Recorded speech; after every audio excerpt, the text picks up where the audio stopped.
Welcome to Blokees Prime. Today we'll take a look at the Sentinel Prime from Blokees.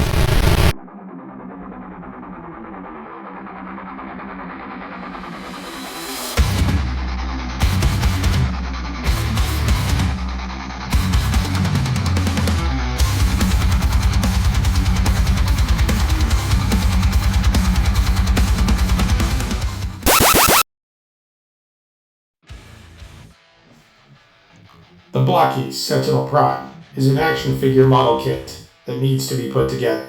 We will not be going over the construction of this figure during this review, just looking at the figure and the paint, articulation, and detail.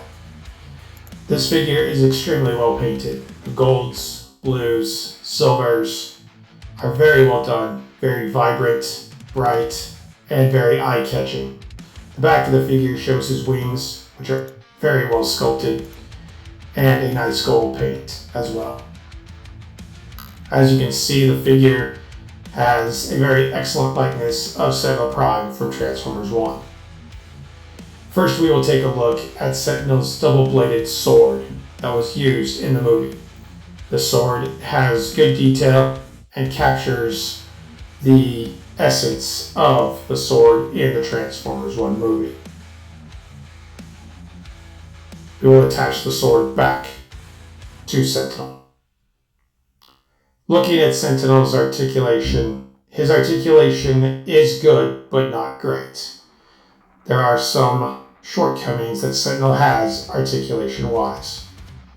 Let's go over the articulation. In his arms, we have a ball joint that allows him to move his arms slightly, but not all the way. The elbow joint will not quite go 90 degrees, but it's sufficient for good poses. The wrist joint is on a ball joint. His arm will go out and in a little bit, but again, he could use more range of motion in his arms. The head is also on a ball joint. It allows for downward, upward, and side-to-side movement. This is acceptable for this version of Sentinel Prime.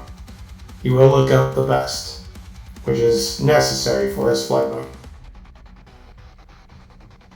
The waist articulation is lacking the most. Very little articulation in the waist to get him into more dynamic poses. The legs offer slightly better articulation in the hips, but he will not do the splits completely. He will have a swivel at the knee, and the knees will bend about 90 degrees. Which is sufficient. They will also swivel, as I mentioned before. The ankles will also move a good amount for more dynamic poses as well. A rocker is also present since this is a ball joint. In the back, he has articulation for his wings to give him more posing for flight mode and any other dynamic poses you may choose to use. Overall, this is a fairly well articulated figure, but I think Blokees could have done better. He also comes with a base for display if you choose necessary, with some nice gold accessories.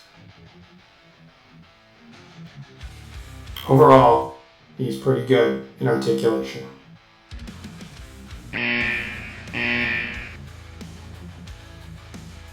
Next, we will review Sentinel's accessories. First, we have an open splay hand that can be switched out with the closed hand. Nice detail on this. Second, we have another closed hand to hold his weapon in the right hand if necessary. We also have his battle mask, which we will show later in battle mode. This is a nice mask that's painted in metallic blue. Next, we have my favorite weapon, which is his shield and dual cannon. This is a nice translucent pink color and fits on his arm in battle mode. Very nice sculpting, and I like the transparent pink. Next, we have the shoulder cannons, which we will mount in the battle mode segment of this video to give you an idea what those look like. Nice sculpt, very accurate as well. Next, we have his flight boosters, which can be added to his feet for the battle mode. Nice paint, silvers, blues, and metallic grays. Lastly, we have his leg cannons, which will also be added for battle mode. These are nicely sculpted and a stronger plastic than some of the other present.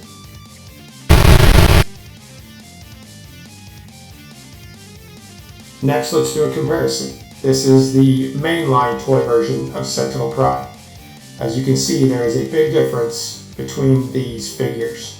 The accuracy is lacking in the main line, although he will transform, and the Blokees version is a non-transforming figure.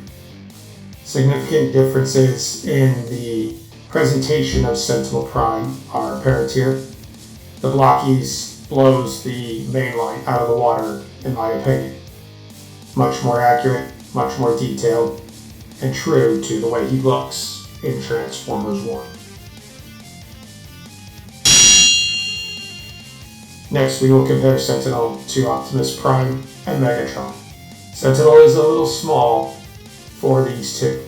Both of these are the Studio Series versions from Hasbro. Sentinel should be a bit bigger, but this will work in your display if you so choose to do it. The three together look very good, and I would recommend that if you want a very accurate Sentinel Prime in your collection, this would be the one to go for.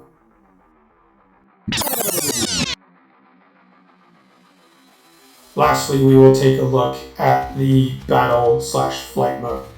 This is where Sentinel truly shines. He's given all his weapons, cannons, shield, and blasters. He's also given his battle mask as well.